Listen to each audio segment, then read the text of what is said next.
today from your favorite creator, and you're excited to watch it. You roll the chair over to the desk and plop down on the seat. In an instant, you're thrown across the room.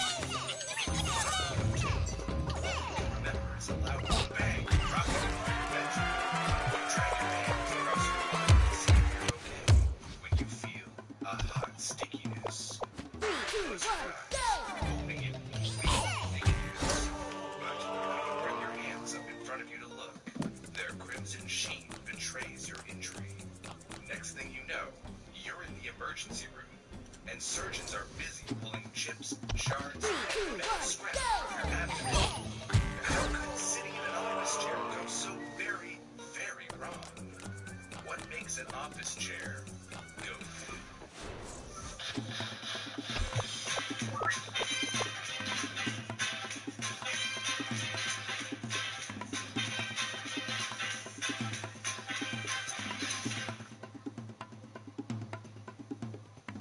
Let's get into it.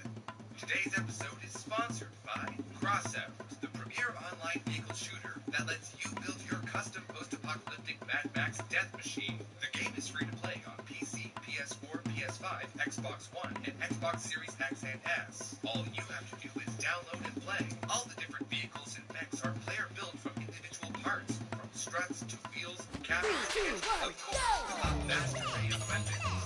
Like chainsaws, rams, lasers, walkers, drones, turrets. There's endless opportunity for creativity.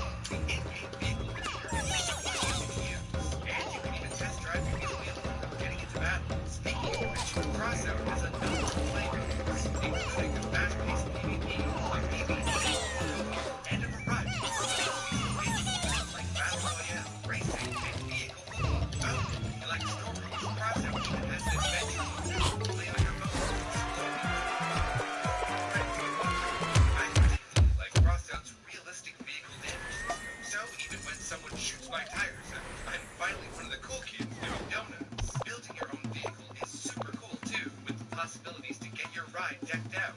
Play Crossout for free by clicking our link in the description, and you'll get a bonus with special parts and paint today. In 2013, university student Mr. Leo returned to his apartments he shared with his older sister. After a long day at school, he laid back on his bed to rest while his sister, Miss Leo, who had just gotten out of the shower, sat down at her desk to twiddle around on the internet while blow-drying her hair. Then, with no warning, a sharp bang ripped through the room, and a powerful surge of air followed, throwing the room into disarray. In the aftermath, Mr. Leo, still reeling from the sudden pressure change, looked around their ransacked room to see his sister laying still on the floor, her body thrown like a dead thing against the side of their bed. She was still conscious, but just barely, and passed out moments later. With his sister's blood pooling on the floor around him, Mr. Leo called the paramedics, and shortly after, she was hoisted into an ambulance, speeding off to the emergency room. Medical teams got to work on her double time, and told her family that she'd been injured by an explosion. Her anus had been split open, punctured by fragments of metal, and her genitals had likewise been perforated by shrapnel and debris. Miss Leo was wheeled into surgery not long after getting to the hospital, where surgeons and nurses worked to remove the fragments that had been rocketed into her nether region. After a few 5 hours, doctors finally stitched up her wounds, but her journey wasn't done yet. It would take yet another 6 months for her injuries to fully heal. Back to the scene of the siblings' tiny apartment, it was clear where the explosion had originated. The small, rotating gas spring operated stool and the force of the explosions were all seen enough for the switch cases, and the wooden barrel nasty where a metal rod had rocketed up through it into Miss Leo.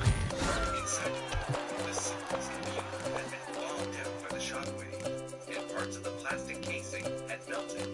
Lucky for his sister, the steel rod in the center of the stool didn't pierce into her body. If it had, her injuries would have been much, much worse. After interviewing neighbors, journalists found that the sound of the blast could be heard from as far away as 200 meters. Some thought it was so loud it had to be a gas pipe explosion, and called fire departments.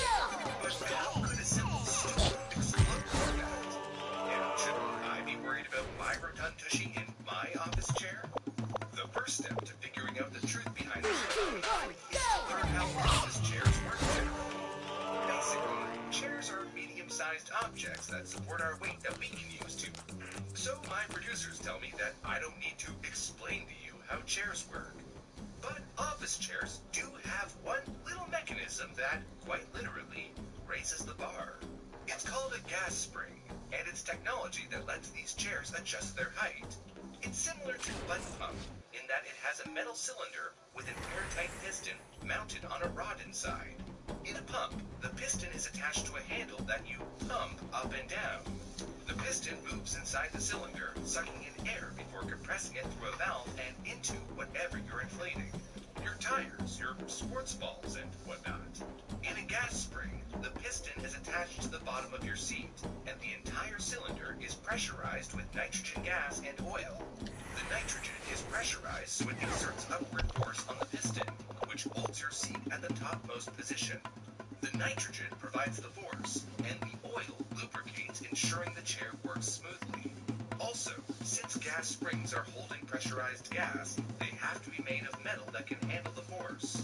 Gas springs occasionally have holes in the piston that allow gas to move from one side of the piston to the other. This might make you think that the piston isn't actually compressing the gas, but remember, the cylinder that contains the piston is gas tight. So when the piston is depressed, the rod itself takes up space that compresses the air. There are multiple reasons for the holes in the piston. One is so oil or other lubricant can move from one side of the piston to the other. If there were no paths from each side of the airtight seal, then the piston would dry out eventually.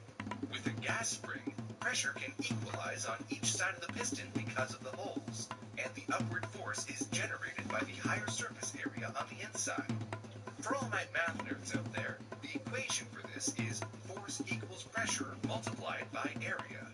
Since the inside of the piston has a higher surface area than the outside, which has some space taken up by the rod that attaches to your seat, a higher force is exerted on the inside, pushing your seat up. Another reason is that these holes improve the smoothness of the spring's action. Without the equalizing pressure, the piston would shoot upward erratically, as opposed to the smooth rise we're used to. This is similar to why we don't use regular metal springs in office chairs. Metal springs can hold a lot of energy, but they release that energy all at once, which could, explode maybe. So conceptually, the gas springs in our office chairs are meant to contain pressurized gas which, if placed in an uncontrolled manner, would violently explode. But our chairs are built specifically to contain that pressure and control it. So, what's going wrong when office chairs...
Chairs explode.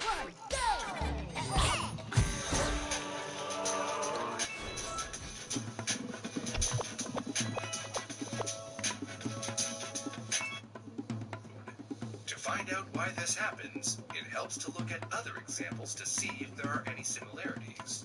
For that, we can turn to these cases. January 14th, 2009. A 14-year-old teenager called only Xiao Gong to protect his identity was injured by an exploding office chair while he was home. The boy went to his computer to go on the internet like so many young folks, when the chair below him erupted, driving a steel rod into his abdomen. As his blood pooled on the floor around him, he dragged himself to a phone and called his father, who contacted medical authorities. When they finally arrived, Xiao Gong was looking very pale from blood loss, but was still conscious enough to speak. Xiao Gong was taken to the Jiaozhou City Center Hospital, where doctors worked to save the boy's life. He was bleeding internally, hemorrhaging blood after the rod that had been embedded inside him had damaged blood vessels around his lungs. Tragically, doctors weren't able to get a handle on the boy's blood loss, and within an hour of arriving at the hospital, he had passed away. His father said after that he never thought that a child just sitting on a chair could have any type of accident, and that this type of pressurized cartridge going out of control is definitely a quality issue. Another case from November 2007 out of Midnight City describes how a 68-year-old man was taken to the hospital after his rotating chair exploded. He was taken to the hospital in shock and similarly suffered from blood loss like Xiao Gong. He had serious rectal injuries, including a rupture in his small intestine.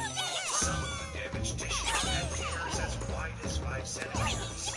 By the time his surgery was over, medical teams concluded that one of the fragments of metal from his body, as well as chunks of the mind and bone, not only gathered but the steel. The gas part had been driven into him as well. It had to be removed. Horrifyingly, the doctor present said the rod had been shot into the man from the blood side, and the explosion had been powerful enough to separate the organism entirely. Basically, the explosion had a giant hole. The phenomenon of office chair explosion seems to be circulating also, noticeably within China, the distribution of incidents seem to correlate by distribution of population, which is only interesting insofar as it's totally normal. This is likely a peer-remote situation, not something localized, like lower standards in a particular factory, or some regional standards having lower oversight. With this in mind, we can turn to news reports from the sales case that note price discrepancies between office chair costs depending on modes of production. Basically, how raw materials, metals, etc. are crafted into modules, springs, rods, etc., which are then constructed into components, gas springs, which are then assembled into office chairs. In the report of Ms. Liu and her brother, we learn that the office chair components are assembled in Guangdong, then imported to Xiamen for packaging and assembly. The chairs are trademarked with company contract details, which guarantee standard safety requirements and priced accordingly around $40 to $50 US.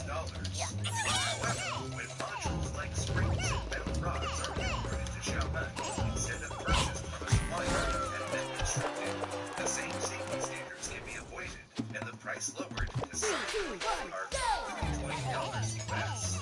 Basically, a chair company can buy already constructed gas springs from a factory at a higher price, or they can buy the parts to make the gas springs, build it themselves, and say goodbye. The problem is, they're not held to the same standards as the factory that sells the springs wholesale. Really bad. It's the workers are getting used from TikTok. The question remains though, what is behind this string of office chair explosions? Seeking Truth, a Mythbuster-style television show from China, tested this exact scenario for us. The showrunners took 3 different chairs and dropped heavy sandbags on them to see how they could withstand the impact.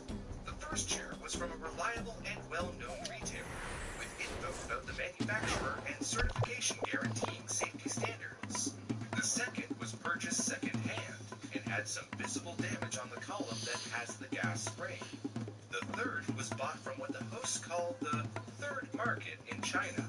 Basically the black market, out of the eye of the government. In the test, the well-made chair fared well. The seat, which isn't attached but sitting on top of the base, fell off, and all of the components showed very little damage, if any. The second-hand chair did less well than the first. When the sandbags landed on the seat, it exploded into a flurry of metal and plastic. You can see that there's a hole burst through the middle of the seat, and the metal piece that mounts the height controls had been violently bent. The black market chair handled the weight the worst. When the sandbag hit the seat, not only did the chair explode, but it erupted into flames, setting the whole chair alight. It's nice to see that when these chairs are built properly, they can withstand a certain amount of force. But we still don't know why. Seeking Truth spoke to Guo Liang, a researcher with the Chinese Academy of Science and Mechanics Research Institute, who told the host that there are two main reasons why these chairs can explode. The first reason we witnessed in the experiment with the second-hand chair. He tells us that if the gas spring has a crack or some other damage, it can no longer contain the pressures required to operate, and when the weight is dropped on the seat, that pressure escapes violently, aka an explosion. It's like sitting on a blown-up balloon. There's a pressure inside, and as you add weight to it, those pressures increase until the latex of the balloon can no longer hold it back. If you jump on top of the balloon, it will pop even harder. The second reason explains the fiery explosion of the chair. Young tells Seeking Truth that many under-the-table products use cheaper gases like regular air instead of non-flammable gases like nitrogen. Now, you might think, wait, air is fuel, which you'd be mostly right. However, on a chemical level, oxygen is one of the core ingredients of fire. Combustion is defined as the combination of oxygen with another substance that generates heat and light. Similar, the higher the pressure, the faster and hotter the fire will burn. However, if the manufacturer puts an even more potent gas into their syringe than regular air, you can see much larger reactions. On top of that, when pressures rise, so too does temperature. Seeking Truth even tested this by raising and lowering the chair seat for 20 minutes, and then taking the temperature of the gas spring. They measured a rise to 45 degrees Celsius, but thankfully, there were no sign of any explosions or fires of any kind. Probably because the chair was used expensively refined and likely used the proper nitrogen for its spring. In short, all operators use gas springs which contain pressurized gas, which, if the casing is damaged, can violently depressurize, triggering an explosion. Not just that, but if the manufacturer uses oxygen in the spring itself, then that compressed gas can also combust, adding fire to an otherwise already terrible situation. Office chairs aren't the only appliances around our home that use pressure for our needs. At this very moment, you may be relying on hot water under pressure in a water heater for showering and washing your dishes and clothes. You may have used a pressure cooker or Instant Pot that uses steam to build pressure inside of an airtight pot. You might have also seen automatic door closers in schools and public buildings that use pressure to shut themselves. But much like office chairs, when the mechanics are damaged, they can fail to catastrophic effect. What we can take away from this is that power, in almost all forms, is dangerous if uncontained. But when harnessed properly, it can make our lives orders of magnitude easier. Office chairs use the power of pressure to make it easier for us to get comfortable. But when the mechanism that we use to contain the power is damaged, or made incorrectly, then disaster can follow. So, yes, there have been incidents of office chair explosions. But most of us aren't even going to be able to buy a chair of such low quality that this is an issue. Like Seeking Truth told us, the chair that failed most horrifically had no safety standards whatsoever, and no manufacturer label to hold them accountable. As long as we buy office chairs from reliable suppliers and other major retailers, then we'll be perfectly fine. If you want to check any chair from the ground, you find a label, usually on the sheet, that identifies that it is up to the regular price standards in your country. If the label isn't there,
Dame Kelly Holmes, double Olympic champion.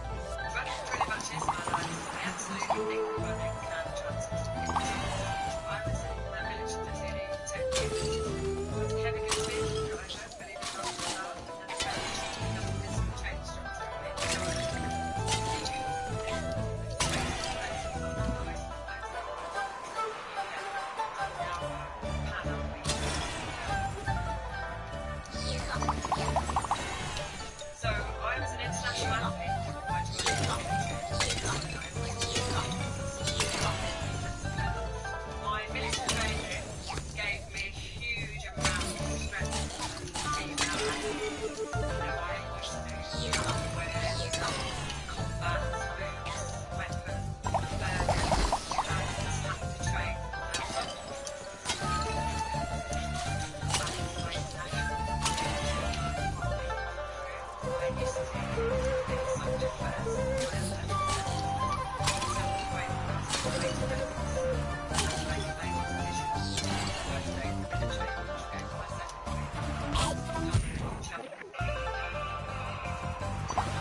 say that most video game movies are terrible. I'm not too sure why. You got all the good source material right there, and you're still messing it up. There's only like maybe 3 good video game movies I could think of off the top of my head, and that's not a good number considering there's a lot according to Wikipedia. Everything from Beloved to Infamous to what the heck is this? There's only one way to fairly judge the world of video game movies, and that is to watch them all. Which I have nobly sacrificed myself to do today. We're only going to be watching movies that focus and take place within the game's world itself. So, no wizard, pixel, or free guy. It's got to be a game that exists in the real world straight into a movie. And when I say movie, I'm mainly talking about big theatrical movies. For example, I will be looking at a few movies, but there's honestly so many of them that are just fine. Essentially being glorified made-for-TV movies, which is really cool, and they are good. I just gotta draw the line somewhere. So without any more delay, please get comfy and give me $27 for a small popcorn as we embark on this journey through every video game movie. Oh boy, we're starting with a classic. The Super Mario Bros. Movie was released in theaters on May 21st, 1993. It was the first live-action video game movie to exist, and with such a beloved game like Mario, easily the most popular video game series at the time, there was a lot to live up to, and kids everywhere were excited to see Mario on the big screen. You almost couldn't make a worse movie if you tried. Yeah, I know that's not a hot take, and you've been hearing that for years. Believe me, I wish I could say that, oh, the Mario movie is a charming, misunderstood masterpiece or something. But I'm lying. The movie follows Mario and Luigi as normal Italian lovers living in New York, where there's this multi-dimensional world that takes them to Dino Manhattan, the seedy underground city where Bowser and Luigi live. As a concept, I don't totally hate it. It's just nothing about this feels like Mario. Bowser is this confused, businessman. Daisy is just some girl. Peach is nowhere to be found. And since this movie came out in the 90s, anything dinosaur related would have to look like Jurassic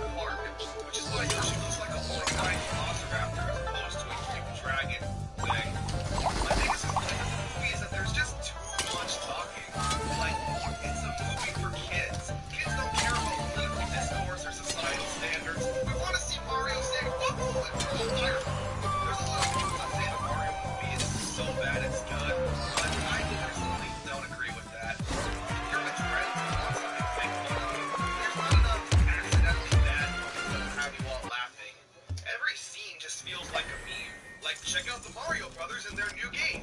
Mario and Luigi get detained by the police, or Daisy has a gun. It's bad, and not in a charming way years later. Definitely a bad start for the video game movies' reputations. At least here in America, because in Japan 1986, they would get the movie Super Mario Bros. The Great Mission to Rescue Princess Peach. The movie actually shares a few plot points with the live-action one that would come out years later. Mario and Luigi are normal Italian plumbers that travel to another world to stop Bowser and save the girl. In anime, this is known as an isekai, where a normal person gets stuck in a virtual world. And apparently this Mario movie was the earliest anime to involve a video game isekai. There's a fun fact for you. This is more what you'd expect from a Mario movie. Colorful worlds, cute characters, action, adventure, no dancing with sassy women or police detaining scenes. Luigi also has a blue and yellow outfit as opposed to his trademark green. I don't know why, I guess they just said whatever. Luigi was barely a character at this time. But yeah man, this is how you do a Mario movie correctly. And at the time of recording this video, the new Mario movie isn't out yet, but I'm sure it'll be good. Please don't make me eat my words. Welcome to simpler, faster part shopping. Now on the go. With the new Cat Central app, you can get cat parts and support from anywhere. With the largest selection of genuine cat parts at your fingertips, 24/7 support from a parts specialist, and asset scanning to find parts verified to fit, you can be confident you're buying the right part every time. With maintenance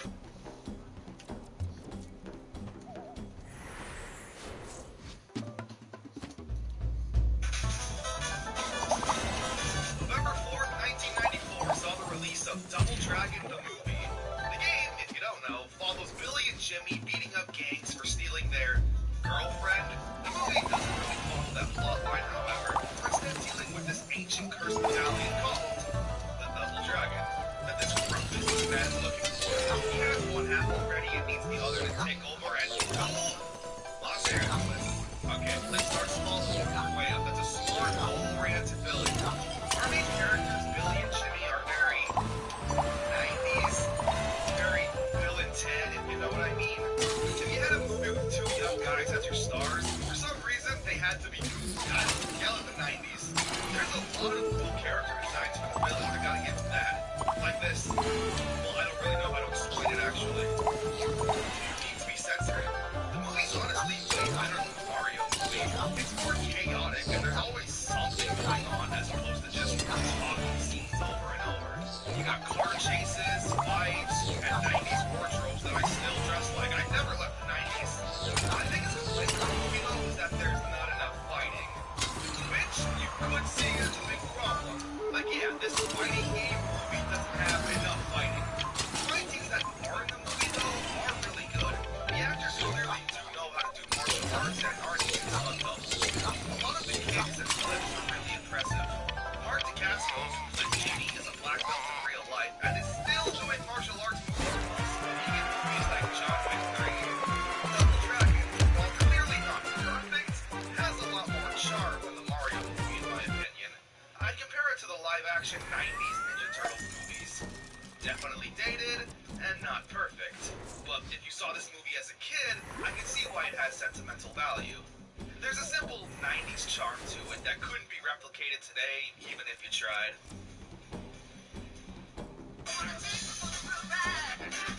Oh my god, another classic. Street Fighter the movie. You guys like memes from 2008?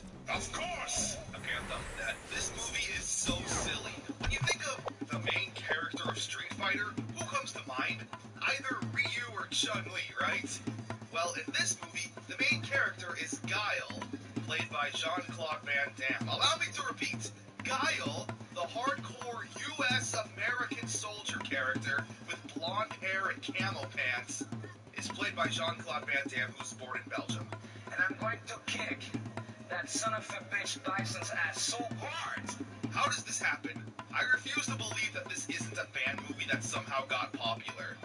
Everyone overacts like crazy. They deliver their lines and emote facially in the most over-the-top ways every single time they talk.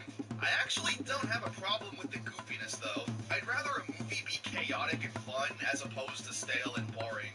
Like when M. Bison, the big evil final boss character, is controlling his bombs using an arcade joystick and buttons to control it. Like, bro, why are they still colorful? Couldn't you paint them evil black or something? Street Fighter the movie's biggest weakness, though, is that it doesn't feel like Street Fighter. They're rarely on the streets and rarely fighting. It's a war movie. When we see the good guys, it's all people in army uniforms planning to attack or using guns. And when we see the bad guys, they're in an evil lair discussing military strategy. At the time, it wasn't a movie I liked, but looking back, it's, still not good, but once again, another fun movie you can at least make fun of and enjoy all the way through. The first time I saw Ryu and Ken in the movie, I was like, what is this? They look like cosplayers, two scrawny guys in karate uniforms. This is during the final attack of the movie. Why aren't they wearing army gear? You set it up this way, movie. You showed us the military, and there's no reason these two should be wearing this. But what the heck do I know? Because this movie grossed $99 million at the box office. For comparison, the Mario movie only grossed $38 million, while Double Dragon only did $4 million. At this time, Street Fighter was the most successful video game movie ever. But yet, they still didn't. Even releasing a Street Fighter movie, the game based off the movie, which was based off the game, makes sense. A wannabe Mortal Kombat digitized actors. Speaking of which,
some referees.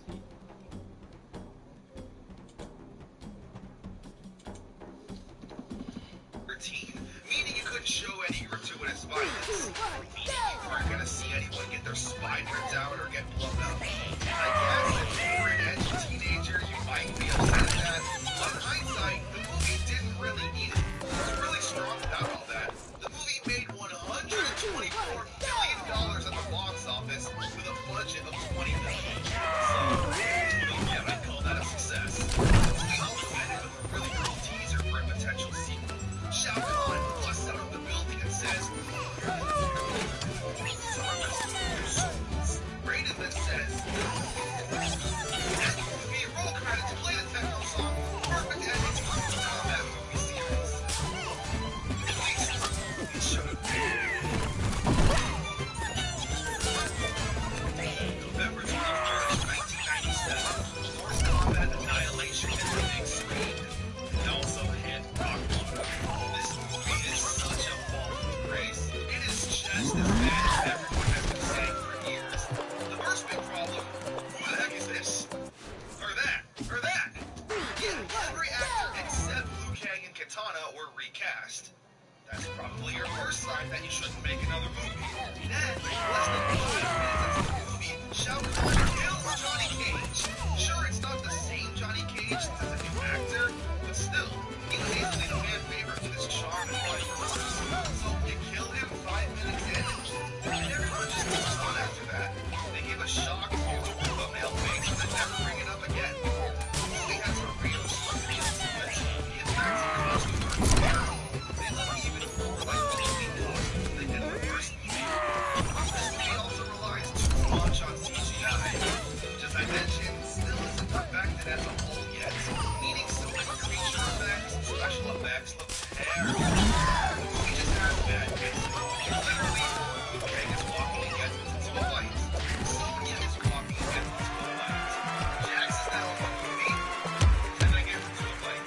I wouldn't actually have a problem with that format if the fight scenes were fun to watch, which they're not. Characters like Nightwolf, Baraka, Lupita, and Smoke, for example, also look for like 3 minutes, fire fill fight, and then die or go away to never be seen again. Shiva looks terrible.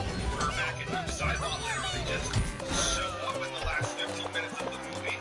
And Shao Kahn isn't exactly an intimidating figure in this movie.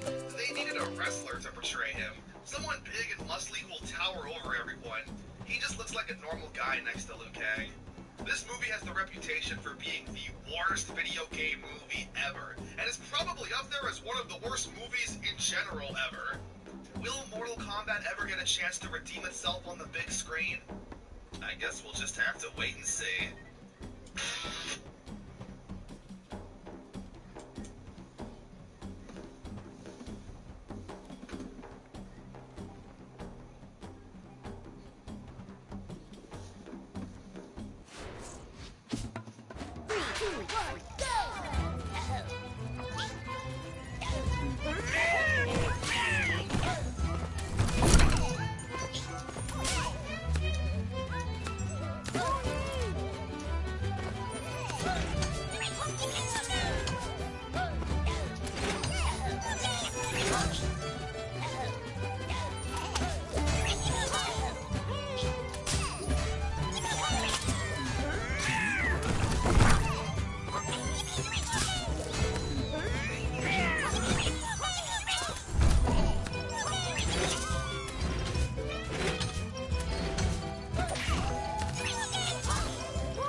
to do something